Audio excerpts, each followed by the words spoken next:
Hello mga ka-DI, good morning guys.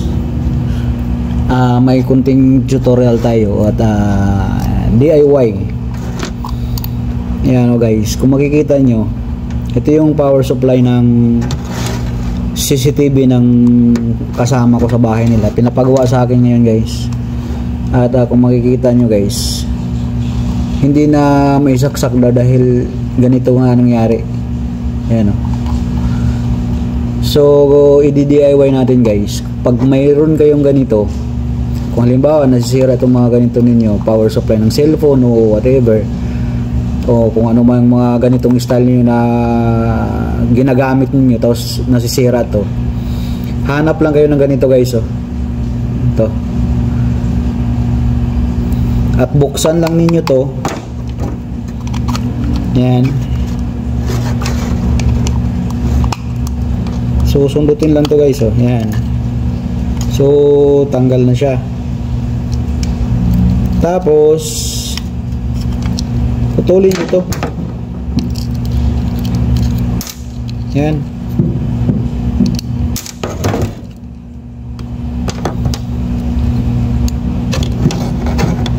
Pag naputol niyo ito, so balatan din natin to.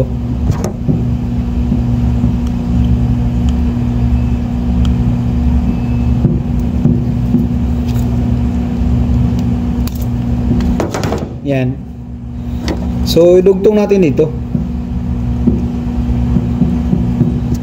So pwede natin ipalusot dito sa biyak niya. Yan, biyak na yan.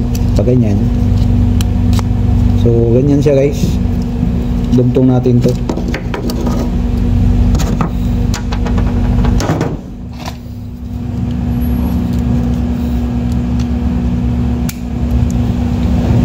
Na simpleng DIY lang to.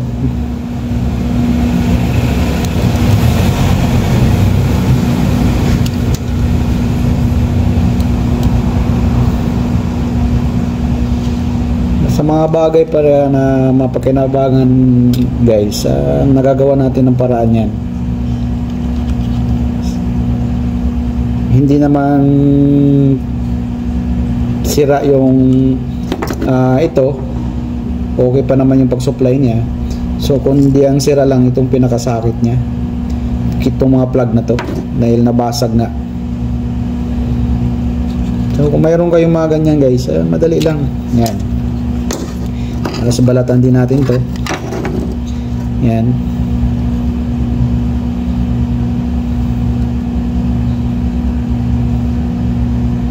Kung may panghinang kayo, mas maganda nga ihinang na lang to diretso dito. So mayroon akong panghinang, ihinang ko na lang guys. Yan. Kunin ko lang yung panghinang ko.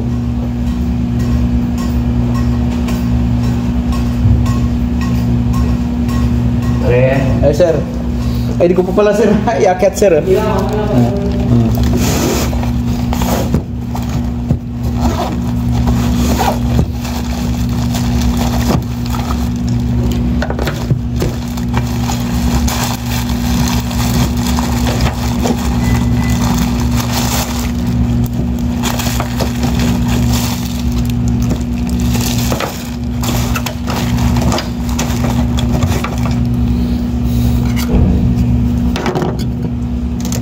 Ayan guys, gagamit tayo nito. Ganun lang kasimple. Pagka may magamit kasi kayo, mas mabilis.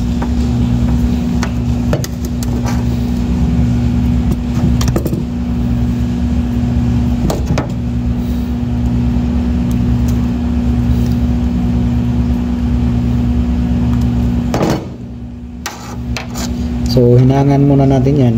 Lagyan natin ng tingga.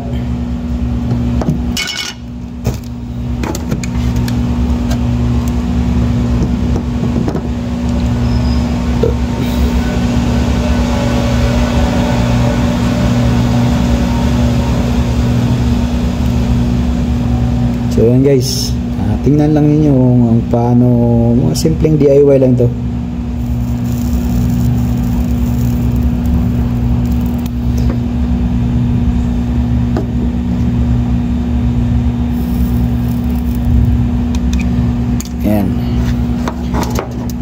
Tapos tanggalin natin dito. Yan. Hinang natin to.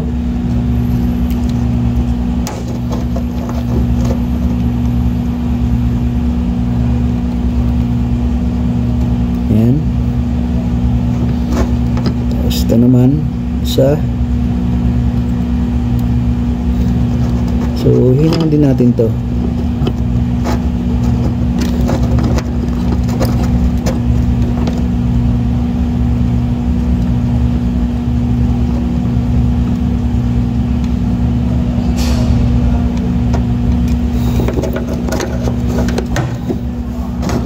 So yun guys, kung nakikita na yun, oh, di ba? So ibalik natin to dito sa position yan, pa ganyan. Ganito ba yun? Ayan, ganito. Ayan. So yun. So itong takip na to, ibalik natin dito. Oh, di ba?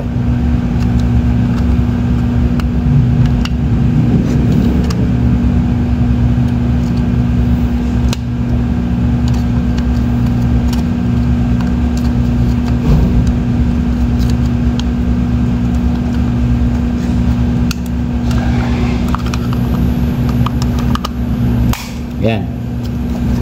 So save.